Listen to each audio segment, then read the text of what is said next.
Olá pessoal, sejam bem-vindos a mais uma edição do Dicas do Vernalha. Vocês devem estar se perguntando o que está acontecendo, Dicas do Vernalha Luz de Velas. É porque hoje a gente vai apresentar a resenha de um equipamento da Sony, que é a câmera Sony A7S. E é essa câmera que está gravando o vídeo que vocês estão vendo. Como uma das características mais interessantes desse equipamento é o desempenho dela em condições críticas de luz, eu achei que era bastante válido a gente gravar o Dicas do Vernalha à luz de velas. Eu sou Armando Vernalha Júnior, fotógrafo, diretor de fotografia e também professor de fotografia e cinema. E vamos conversar um pouquinho sobre as características dessa câmera que está despertando aí bastante atenção no mercado, que é a Sony A7S. A gente vai falar um pouquinho também da Sony A7, que é esta câmera que está aqui na minha frente. Elas são muito parecidas, muitas características em comum, e eu vou tratar um pouquinho tanto da A7 quanto da A7S para vocês terem uma ideia desses equipamentos. As principais diferenças entre a A7 e a A7S estão no sensor de captura de imagens, no CMOS de captura de imagens. A A7 tem um sensor de 24 megapixels, que já está no mercado, por exemplo, em câmeras também da Nikon, se eu não me engano a D600, D610, que é mais ou menos o mesmo sensor. Existe um modelo ainda diferente dessas, que é a A7 e a A7S, que é a A7R, com um sensor de 36 megapixels, que também aparece aí na Nikon D800, D810. E a A7S, que está gravando o vídeo, ela tem 12 megapixels. Com essas diferenças de resolução, vem também algumas diferenças técnicas no registro de imagem dessas câmeras. A A7S, por ter menos resolução, também tem um melhor desempenho em baixa luz, em situações como esta, a luz de velas que a gente está vendo agora. Menos pixels, são pixels maiores, um melhor aproveitamento de luz. Ela foi toda desenvolvida para conseguir um bom desempenho em situações bastante críticas de luz. Para vocês terem uma ideia, a gente está gravando esse vídeo agora com ISO 51.000 e alguma coisa. 51.000 e alguma coisa. Na legenda aqui vai aparecer o número exato para vocês. É um valor de ISO que não é plausível da gente usar com a maioria dos equipamentos que estão no mercado. Várias câmeras que têm um sensor do tipo APS, como o Canon 70D, 7D, entre outras, Nikon D5200, quando você chega lá no ISO 3200, 4000, você já tem um índice de ruído de imagem começando a ficar alto. E em geral o limite dessas câmeras está lá pelo ISO 6400. Nas câmeras full frame, que é o caso dessa linha A7 da Sony, e também de uma 5D Mark III, de uma D810 da Nikon, D750, D610 e assim por diante, vai um pouquinho mais longe, mas em geral quando você chega lá pelo ISO 12.800, você já está beirando o limite do equipamento, né? Ele vai um pouco mais de um stop em ISO, além do que uma câmera APS. E essa câmera da Sony, a A7S, nos meus testes foi muito bem até a faixa de ISO 25.000, que já é um nível de sensibilidade muito alto. É muito difícil a gente realmente precisar de tanta sensibilidade, né? De tanta luminosidade a partir do ISO. O lugar precisa estar muito escuro, ou a gente precisa querer trabalhar com um diafragma muito fechado, um tempo de exposição muito curto, para justificar um ISO de 25.000. E ainda dentro dos meus testes eu cheguei numa conclusão que na faixa de ISO aí 50, 51.000 e alguma coisa, ainda assim ela retém uma qualidade de imagem muito impressionante. E é por isso que a gente está fazendo também essa provocação no Dicas do Vernalha de gravar nessa condição extrema de luz. Eu acho muito difícil que alguém vai encontrar na vida profissional esse tipo de situação tão delicada, onde uma cena inteira seja iluminada por uma vela. Mas caso aconteça, ainda para vocês terem uma ideia de regulagens de câmera, essa câmera está gravando com o diafragma em 5.6. Eu nem precisei de uma lente tão clara. Ela está usando uma 70-200 f4 da Sony, que é uma lente muito boa, por sinal. E a gente está trabalhando em 5.6, ou seja, não precisou trabalhar com uma lente 2.8, 2, 1.8, nada nessa condição. Se a gente estivesse trabalhando com uma lente como 1.4, 1.8, 2.0, poderia baixar esse valor de ISO e ter um índice de ruído que seria zero, trabalhando aí na faixa de 12.000 de ISO. Essa característica de desempenho em baixa luz é seguramente o destaque da A7S. E é uma diferença que a gente pode apontar para a A7, que com 24 megapixels ela tem bem mais resolução de imagem, o tamanho de arquivo fotográfico dela é maior, só que em compensação o nível de ruído também é maior. Ela se mostrou bastante aceitável numa faixa de ISO 6400, mas o limite dela estava lá pelos 12.000. Algo comum à maioria das câmeras full frame que estão no mercado. Se você pegar a 6D e a 5D Mark III, elas vão ter um desempenho muito parecido com essa câmera. E se a gente pegar a A7R, ela tende a ter, não cheguei a testar essa câmera, mas ela tende a ter aí um desempenho de ruído de imagem um pouquinho pior do que a A7 e que por sua vez pior do que a A7S. Então a escolha entre esses equipamentos, se a gente parar para pensar, depende muito do teu uso, do uso de trabalho de cada um. Quem precisa, por exemplo, para um uso de fotografia publicitária ou fotografia de moda, em que, poxa, a resolução de um olho, de um pelinho de cílio, de cabelo, desse tipo de coisa é importante, a A7R certamente é uma câmera excelente para esse mercado. Para todo uso geral de fotografia, fotografia documental, eventos, quaisquer serviços fotográficos que eu consiga imaginar, a A7 dá muito conta do recado com os 24 megapixels dela. E a A7S é um tipo de equipamento que eu deixaria reservado para situações extremas. Como ela tem 12 megapixels, eu, por exemplo, trabalho muito com fotografia de arquitetura e fotografia documental. Nessas condições, 12 megapixels é pouco, porque a gente precisa de muito detalhe de imagem na arquitetura. Às vezes você precisa fazer uma correção de perspectiva numa fotografia e como o tratamento prejudica um pouco a resolução da imagem, se você tem poucos pixels para trabalhar, a tua margem é um pouco estreita. Então 12 megapixels para uma fotografia publicitária, de arquitetura ou de moda, para a minha experiência, é pouco. A faixa de 18, 24 megapixels já seria mais ideal para essas áreas.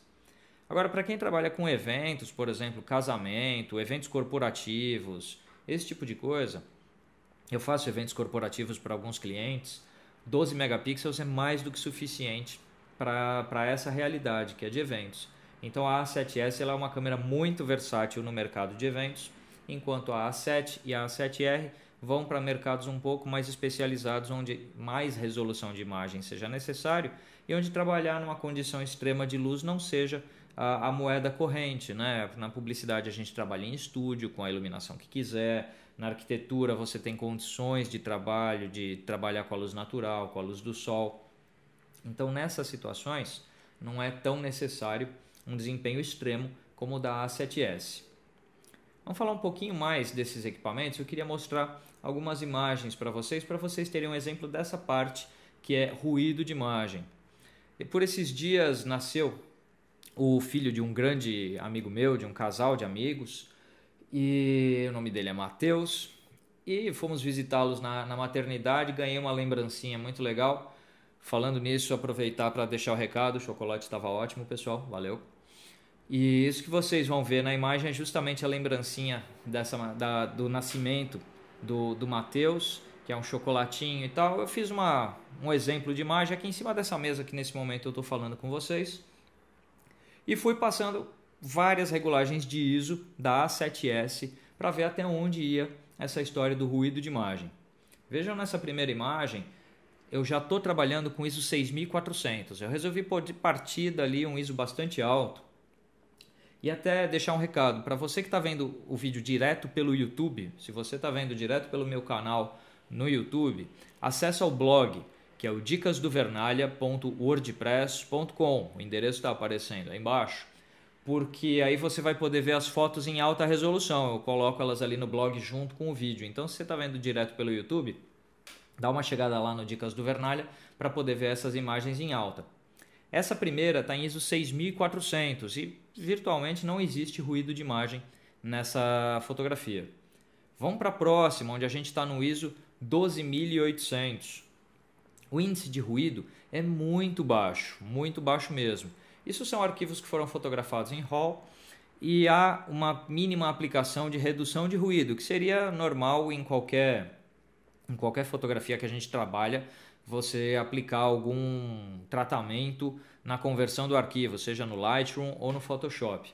Nesse caso foi pelo Lightroom e tem uma aplicação de 25, índice 25 de redução de ruído de luminância e 25 também de redução de ruído de cor. E é um índice bem baixo isso, tá? Aplicar 25 todas as imagens, desde a ISO 6400, então nessa faixa aí de redução de ruído na casa de 25, o que é bem baixo nessa escala que vai até 100. Vamos passar para a próxima, né? A gente passou 6.400, 12.800, 25.600. O ruído de imagem começa a aparecer aí, mas ele não é problemático. O ruído de imagem aparece mais na parte de luminância e não tanto na parte de cor. Então você tem uma pequena granulação de imagem, até um pouco análoga àquilo que seria a granulação de um filme, e que não é esteticamente feia na fotografia. O ruído dessa câmera, da A7S, ele é esteticamente simpático, assim, ele casa bem com a imagem, ele dá uma textura, uma sensação de textura legal. E eu acho que funciona bem. E a gente já está em 25.600. Vamos para a próxima. Aí vocês estão vendo uma imagem com ISO 51.000. Né? 51.000. É muito alto esse valor de ISO, é o ISO que a gente está gravando o vídeo agora. E também há pouco ruído de imagem. A partir daqui, a gente tem lá ISO 100.000, 200.000, 400.000. Pela minha experiência, para o meu tipo de trabalho, eu não achei que eram regulagens utilizáveis. É um extremo para aquela emergência. Você é fotojornalista e se você não colocar essa regulagem não vai sair nada. Melhor voltar para casa com imagem tendo ruído do que ficar sem imagem. Mas para o uso mais normal da fotografia em eventos, em publicidade, nesse tipo de coisa, eu não achei que é utilizável qualquer das regulagens de ISO de 100.000 em diante. 100.000, 200.000, 400.000 é um exagero para emergências. Mas conseguir uma imagem de qualidade a 51.000 já é bastante extremo. Eu fiz algumas imagens para vocês terem ideia com a Canon 70D, que é uma câmera APS moderna, de boa qualidade, só para vocês terem uma ideia. Agora vocês estão vendo aí um corte de 100% da imagem, né? Um pequeno detalhe da imagem, lado a lado, da imagem da 70D e da imagem da A7S. Essa imagem está em ISO 6.400. Vocês veem que tem uma diferença grande em favor da A7S, que tem bem menos ruído. Vamos para a próxima, aqui a 12.800 de ISO. E aí a diferença já é bem grande. 12.800 na 70D não é uma regulagem usável e ainda é perfeitamente utilizável na A7S. Essa primeira característica, que é a questão do ruído de imagem em fotografia, é o primeiro aspecto que impressiona bastante na A7S. Mas vamos dar uma olhada agora na questão do ruído em vídeo. Eu fiz alguns takes na Avenida Paulista para mostrar para vocês e fui mudando o ISO e também mudando algumas regulagens de câmera que são os picture profiles dela, né? Essas regulagens mudam o alcance dinâmico da câmera, que é a capacidade dela reter contrastes e reter luminosidades distintas. Para quem quer levar ao máximo a capacidade de alcance dinâmico da A7S, você tem que usar o Picture Profile número 7. Ele é o que dá o maior alcance dinâmico, que é o Sony S-Log2. Esse perfil de cor, vamos chamar assim, baixa bastante o contraste de imagem, a saturação de cor e aumenta consideravelmente o alcance dinâmico. Então vamos dar uma olhada que eu vou passar para vocês o vídeo sem tratamento de imagem, ou seja, como ele sai da câmera. Vocês estão vendo aí a partir de agora a imagem a ISO 6400, gravada na Avenida Paulista. Vocês veem que é uma imagem bem sem contraste, mas também sem ruído de imagem. Vamos passar adiante, ó. Esse take agora está a ISO 12.800. Novamente, você tem uma imagem muito suave e sem ruído visível. É um desempenho bastante impressionante. Nenhuma das reflex aí no mercado, das DSLR no mercado, consegue trabalhar esse nível de ruído de imagem em vídeo. E você vai ter que, usando o S-Log2, você vai ter que trabalhar na edição do vídeo, você vai ter que trabalhar a recuperação dessas cores. Eu fiz um exemplo para vocês terem uma ideia de como ficaria essa imagem após finalizada usando É um tratamento simples, que é tratamento usando o Three-Way Color Corrector no Adobe Premiere e também as curvas, né? Curvas de contraste. Então é um tratamento bem simples, muito semelhante àquilo que a gente faria no Photoshop com uma foto. Um tratamento bem basicão e que já resolve bem. Vocês dão uma olhada aí como é que fica após tratamento. Já é uma imagem com umas cores bem legais, um nível de contraste bem legal e virtualmente sem nenhum ruído de imagem. Acho que esse é o ponto mais forte da A7S para a gente destacar. É uma câmera com um desempenho que não tem paralelo no mercado. Como nem tudo são flores, dá para a gente dizer que existe algum defeitinho na Sony A7S? Na minha experiência, eu estou há 15 dias com esse equipamento. Na minha experiência com ele, teve dois fatorizinhos que eu não gostei tanto. Um deles é que a Sony não colocou o visor da câmera aqui atrás, o monitor LCD, com um touchscreen, como tem, por exemplo, a 70D da Canon ou a GH4 da Panasonic. O touchscreen é muito legal para você operar foco de uma forma prática. Você deixa o autofoco ligado e faz correções de foco apenas encostando na tela. Para vocês terem uma ideia, se a câmera está num Steadicam, você quase não pode encostar nela, mas usando o touchscreen, ela é bem sensível, você consegue fazer correções de foco enquanto a câmera está no Steadicam. Isso é impossível com a linha A7 da Sony. Isso é algo que pode ser aí melhorado no futuro, essa questão específica de foco. Ela tem, para trabalhar foco manual, recursos interessantes como focus picking, tá? Com controle de contraste para você ver bem onde você está focando ou não. E o foco automático dela funciona em vídeo. Faz um foco de perseguição funcional, ele trabalha bem. Vez ou outra, em situações muito escuras, ele dá uma perdida, ele se perde um pouco, caça um pouco o foco. Então, se eu tivesse críticas a fazer a A7S, eu faria no sentido do desempenho mesmo de foco dela. Eu acho que dá para melhorar, seja com a adição do touchscreen no visor ou com uma maior precisão no próprio sistema de foco, porque em situações escuras essa história dele dar uma caçada no foco pode atrapalhar alguém numa situação de evento. Aí vai ser preferível trabalhar o foco manual, que tem auxiliares de foco interessantes e funciona muito bem. Eu acho que esse é o único ponto que eu diria um ponto mais ou menos negativo da câmera. Considerando a 70D da Canon, que tem um sistema de foco bem legal, e a GH4 da Panasonic também, com a disponibilidade do touchscreen e tudo mais. Tem agora a NX1 da Samsung, que está recém-anunciada, foi anunciada hoje, quando eu estou gravando este vídeo, foi o dia do anúncio da NX1 da Samsung, que também é uma câmera aí com a disponibilidade do touchscreen para controle de foco. Acho que cedo ou tarde a Sony vai se render a isso e colocar também na A7S, nas outras da linha A7, o recurso do touchscreen. E esse seria o único defeito, porque no mais a qualidade de imagem é realmente muito boa, tanto para vídeo quanto para fotografia. Para boa parte dos usos fotográficos que se possa imaginar, 12 megapixels é bastante suficiente. Para transporte, é uma câmera pequena, bastante prática, a ergonomia dela é muito boa, você tem controles independentes para tempo de exposição, diafragma, ISO, tudo que você precisa controlar na câmera tem um botão específico para isso. Então é bastante funcional, uma ergonomia bastante boa, eu fiquei muito bem impressionado por esse equipamento. Um modo que eu gostei de trabalhar com ela foi deixando o tempo de exposição e diafragmas fixos em modo manual e deixava o ISO em automático. E a partir daí eu podia usar a compensação de exposição para mais e para menos, conforme eu entrava num lugar escuro ou saía para uma área mais clara. E isso permitia que eu fizesse a variação de ISO durante um take de uma maneira bastante suave, bastante interessante, mantendo profundidade de campo pelo diafragma e a sensação de movimento pelo tempo de exposição. Foi bastante prático trabalhar com ela nesse sentido. Então, de forma geral, a minha impressão sobre a Sony A7S é muito boa e também sobre a Sony A7. Se a sua praia é mais fotografia do que vídeo, provavelmente a Sony A7 resolve melhor a parada para você. A não ser que você trabalhe também com fotografia em lugares muito escuros. Mas o fato dela ter 24 megapixels é um benefício.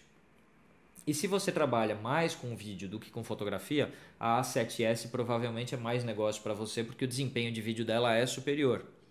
Algumas outras coisas que ela tem, que é o modo de vídeo a 1080, o Full HD a 60 quadros por segundo, que é muito saudável. Isso só chegou na linha da Canon também hoje com o anúncio da 7D Mark II. E a gente tem nessa câmera.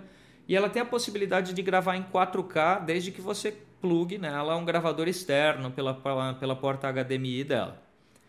É um pouco, eu diria, chato plugar um gravador externo, e a gente tem no mercado aí só um modelo de gravador, que é o Atomos Odyssey, que custa perto aí de $2.000. Isso multiplica muito o preço do equipamento. Então 4K, no caso da A7S, talvez não seja tão viável agora.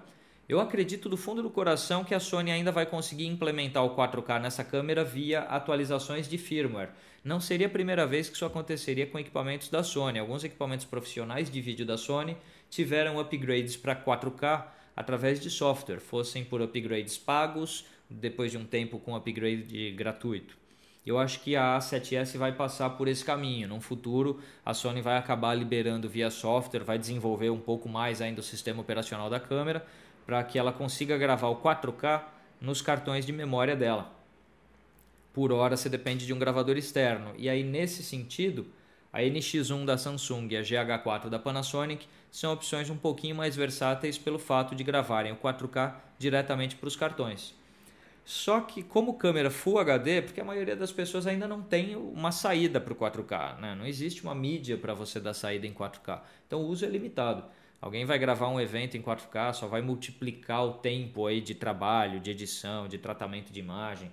Pode ser uma grande bobagem em algumas situações.